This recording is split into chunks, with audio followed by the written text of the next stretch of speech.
On any given day, you can see dogs and cats walking around in the streets without owners anywhere by. Most people are oblivious and keep driving without any thought for the safety of these poor animals.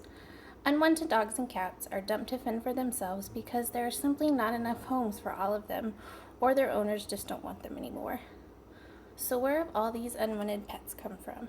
And why are shelters overflowing with hundreds of dogs and cats being euthanized on a daily basis? The huge population is attributed to out of control breeding due to puppy mills and owners who are breeding solely for profit and not the well being of the animal.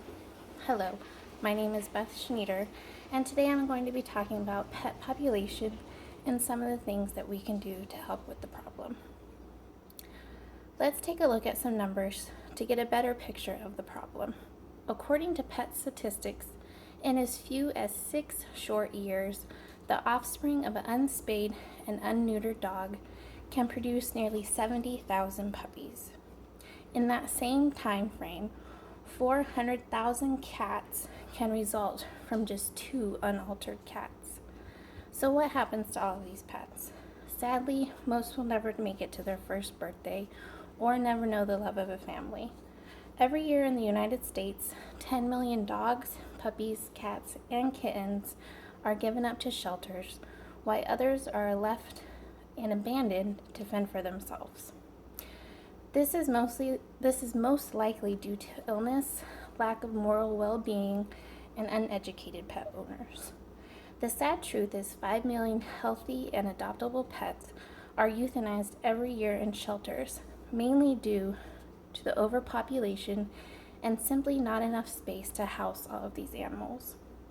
So now that I've given you these shocking numbers, we first need to start with pet owners and how they are contributing to the problem. Pet owners and their responsibilities to their pets vary with every person. Most people think that just providing food and water and having a pet live in the backyard is sufficient enough. This is the minimum for a pet to survive living on a daily basis. On the other end is pet owners who are responsible in getting their pets fixed, vaccinated, and the care that is needed for pets to live a long and healthy life. For those who don't have their pets spayed or neutered, continue to contribute to the problem of pet population.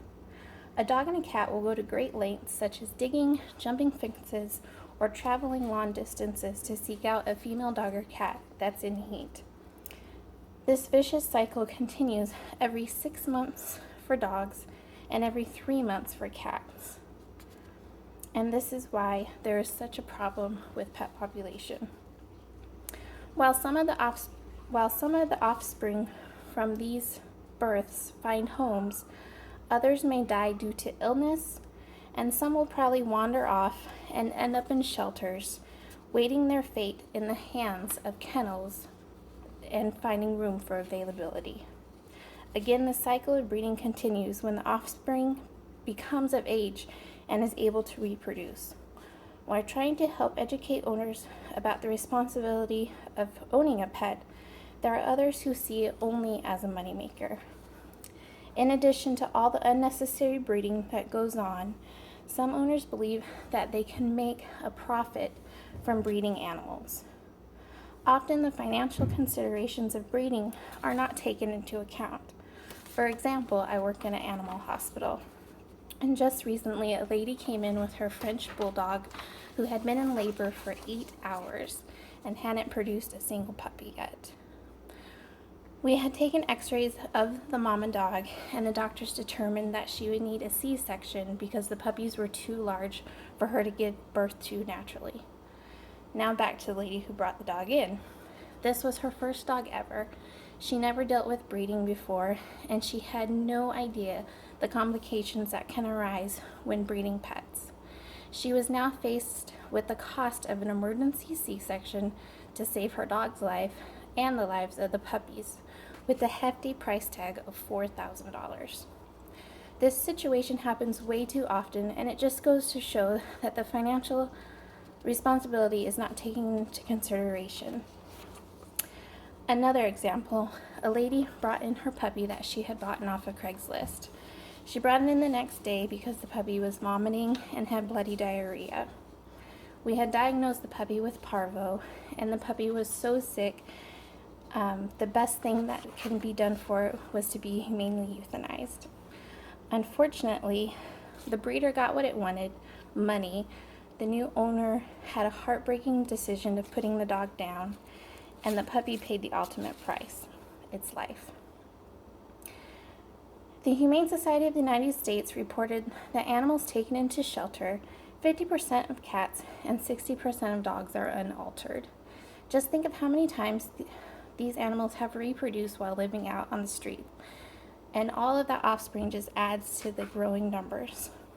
Another part of the problem is puppy mills. I'm sure we've all seen the commercial on television with Sarah McLachlan's song, "In the Arms of an Angel," playing in the background. Sadly, this is the heartbreaking reality of puppy mills, which is solely done for profit and quantity. Most of these dogs will never live outside the cage and never feel the grass on their paws. These poor dogs are overbred and live and die in the same cage they've been in their entire life. These animals receive no vet care and many times are housed in kennels that are not even big enough for them to stand up and turn around in. As puppy mills continue to operate, there are some things we can do to combat the increasing numbers, and that is pet sterilization. This is one solution that will guarantee the pet population can start turning around for the better. Spaying and neutering our pets will give them a better chance at a long and healthy life. Pet sterilization is no cure. Pet sterilization is a cure and prevention of many health and behavioral issues. There are many positive reasons to neuter and spay our pets, other than just to control the population. Spaying a female dog removes the threat of cancer and life-threatening infections. Just like in humans, dogs and cats can also get breast or mammary cancer from not being spayed early in life. Neutering can prevent the testicular cancer, which is the second most common cancer in dogs. The AKC is finding that fixing a pet will also help with aggression, tutorial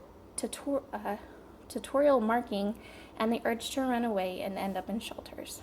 It's a given that the pet population is out of control and is not going to be fixed overnight. But these are just some of the things we as pet owners can do to help decrease the numbers. It starts with pet owner education, being responsible owners, and not breeding.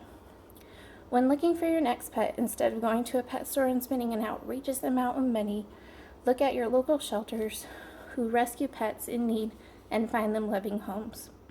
When adopting a pet from a rescue organization, they are already fixed, vaccinated, microchipped, and come with a clean bill of health. And best of all, by adopting a pet in a shelter, you make room for one more stray wandering the street and getting a second chance at a loving home. Thank you.